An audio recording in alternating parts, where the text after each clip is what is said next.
Alright, for this video I am going to go over how to do long division, and then I'm just going to go through about 12 problems to practice it so you can get used to it.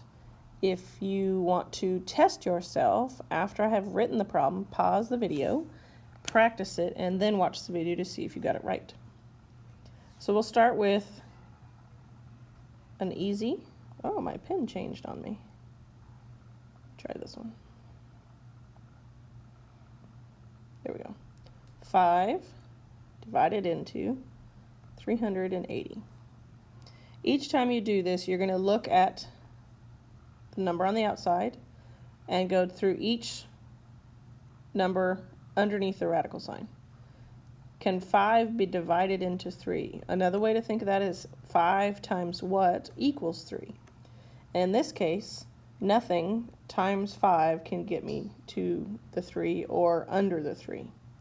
So I already know I cannot do this first number. If it helps you, you can put a 0 here, but when you write your answer, you leave off that 0. That's not something you need to put on there. So now I'm going to look at 5 divided into 38. Well, 5 times a number gets me as close to 38 without going over it. 7 times 5 would be 35, so that's probably as close as you're going to get without going over. So then you write 35 under it. Make sure you line up the 7 above the 8. That's the second half of the number you're dividing into. So 7 times 5 gives me the 35. Once you have that in there, you just subtract. So 8 minus 5 would be 3. 3 minus 3 is just 0. So now we go to whatever next number we have and we bring it down to the same level as the number we just put. 5 times what number gives me 30? If I do 6 times 5, I get 30. Subtract again, and I get 0. So the answer to this equation would be 76.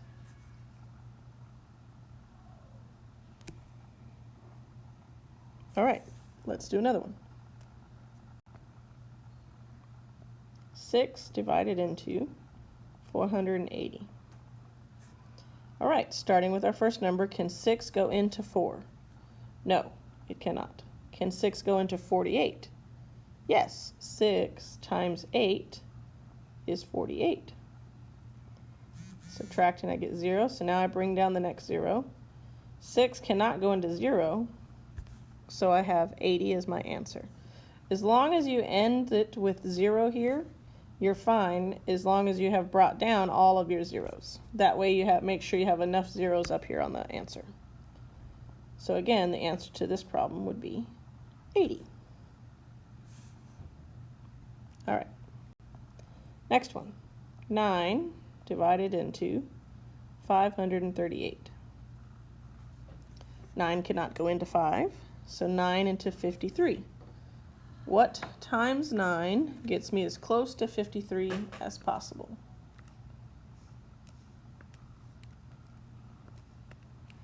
Well, you want to say times 6 because that gets you 54, but that's above the 53, so we actually have to do 9 times 5, which is 45.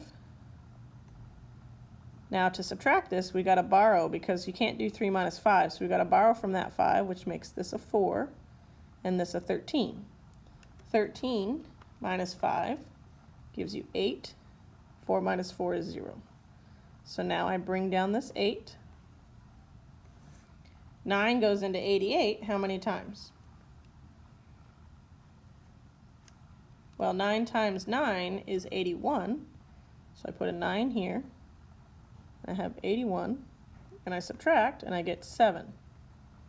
Now there's no more numbers up here for me to use. So this is considered a remainder.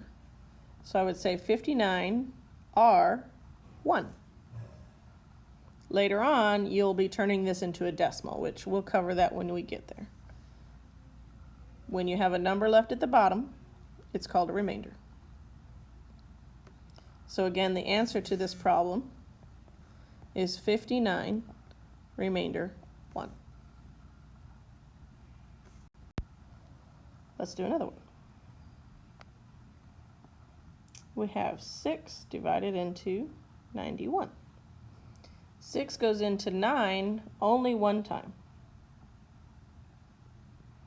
I subtract, I get 3. 6 times 5 is 30.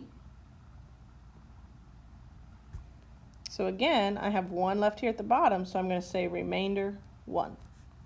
So the answer to this problem is 15, remainder 1.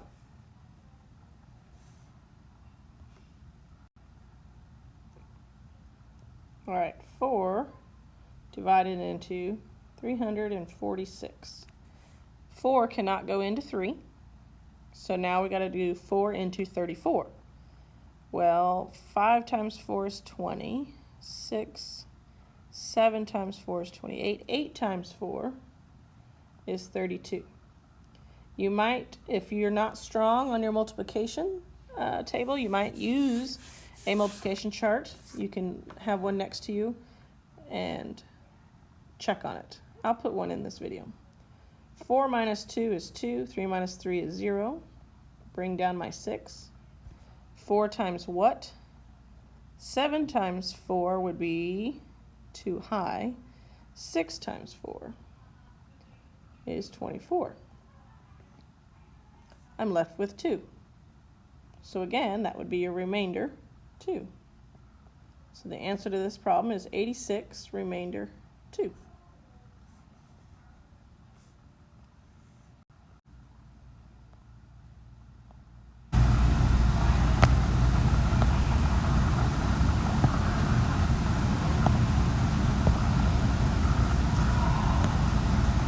This is an example of what a multiplication chart looks like.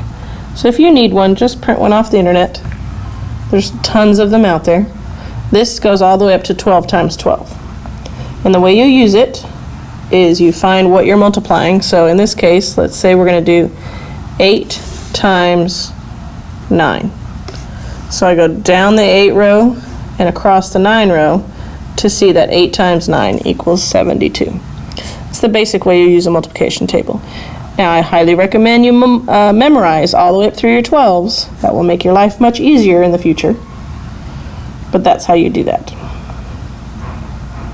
So I'm going to leave this out here for this next one so you can see how we would use it. So let's do, I'm going to try and find a harder one. 8 into 604. So if you don't know your 8s very quickly, you can look at the 8 and follow this down here and get as far down as you can without going over 60. So in that case, it's 56.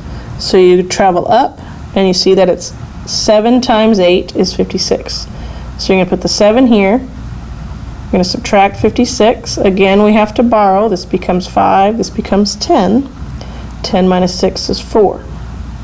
Now I bring down this 4. Now I have to go on the 8 line and not go above 44. So in this case, if you follow that on the 8 line till I get to 40, because the next one's 48. So 5 times 8 is 40.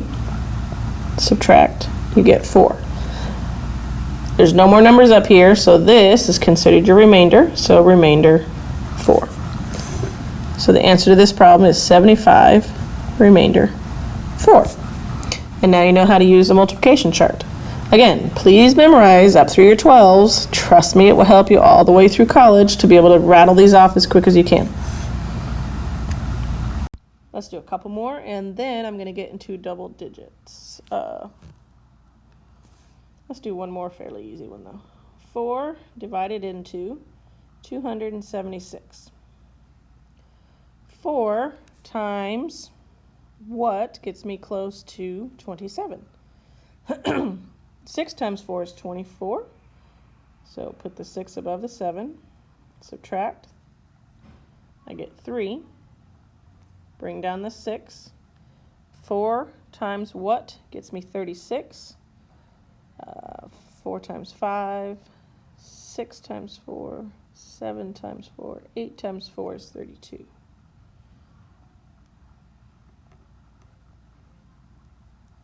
Again, I'm done with my numbers under the radical, so this is considered remainder.